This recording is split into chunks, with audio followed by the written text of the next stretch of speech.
things have been a little bit crazy here. My COVID-19 brain has wanting to do all sorts of projects. I don't know about you, but during exams I always wanted to spring clean my house. Well, COVID-19 is kind of the same for me. I've ended up like painting our living room and painting this room I'm in now, fixing a 3D printer. I installed a friend's dishwasher, which I'd never done before, but that was kind of fun.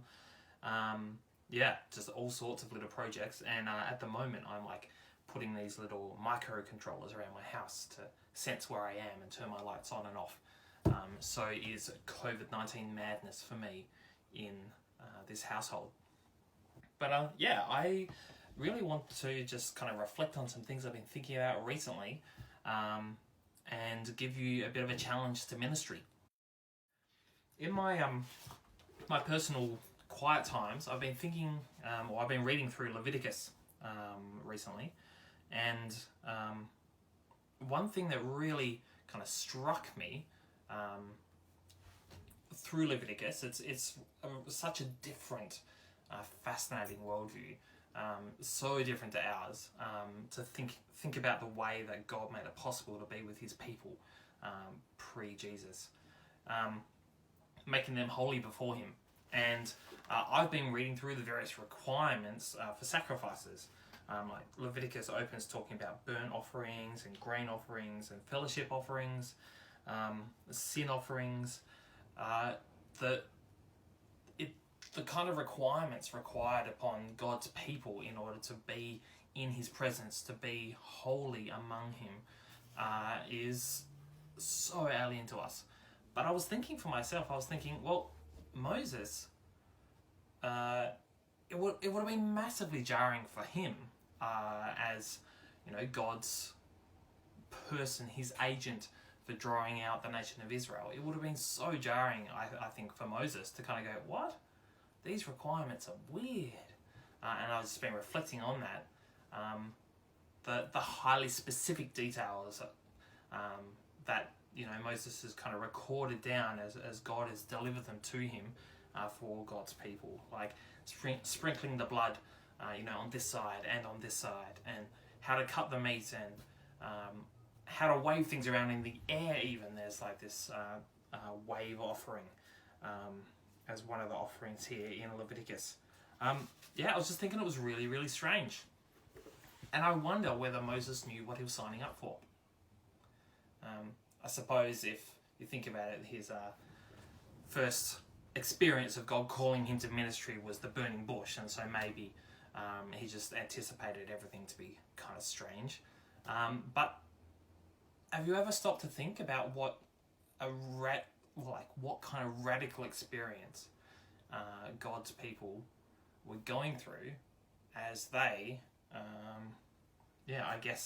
prepared to be his chosen people, a holy nation entering into his holy land, and what it would have been like for Moses to lead that. God's call to ministry for Moses was a really strange one. But then I've also been thinking a little later in Israel's history, I've been thinking about Isaiah. Isaiah was a series that we were intending to go through this semester at Uni Fellowship, but because of COVID-19 has been cut short. But Isaiah's still been on my mind a little bit, and I was thinking about Isaiah's call to ministry, how God calls him to be a prophet in a time when Israel was actually very far from God, and ultimately was being warned about and then taken into exile. There's actually some parallels, some links between Moses' call and Isaiah's call, in that Moses' call was preparing God's people to be holy, preparing them to be God's people in the land that God had chosen to be his representatives, to actually show the holiness of God to the nations, that they might see him and come and believe and glorify him. But by the time we get through to Isaiah, it's very obvious that God's people just haven't managed to keep that up. God's people have been awfully disobedient. even to the point of idolatry. They're rejecting God entirely and worshipping other gods.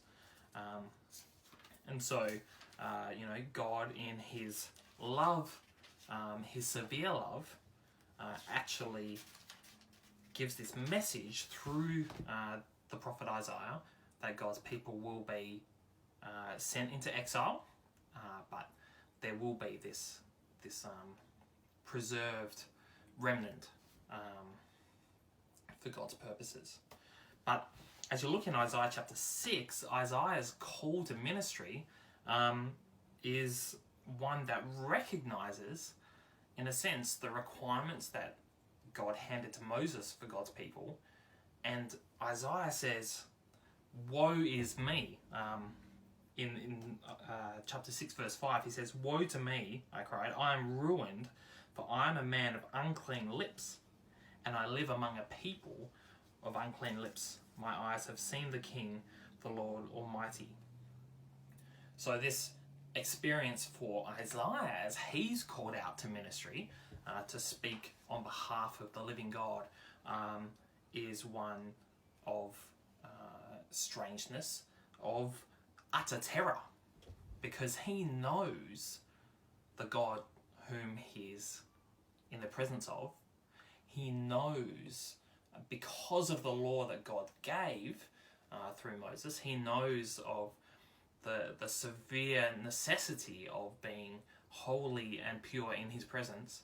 And here he is, an unclean man in a nation that's about to come under God's heavy judgment. And he's finding himself in the presence of the Lord, which is really quite a terrifying experience. So he says, "Woe is me." And, for each of us, we might feel like our capacity to serve God is so diminished because, like Isaiah, we have this feeling of being unworthy, unable to actually step out and serve God. The experience that Isaiah has is certainly one that I've felt, and I'm sure you as a student, as you think about the holiness of God and God's purposes in the gospel, how on earth can he use me, foolish, stupid, ignorant Christian, for his purposes? But the wonderful thing of the gospel, the beautiful thing of the gospel is that God takes people like Isaiah,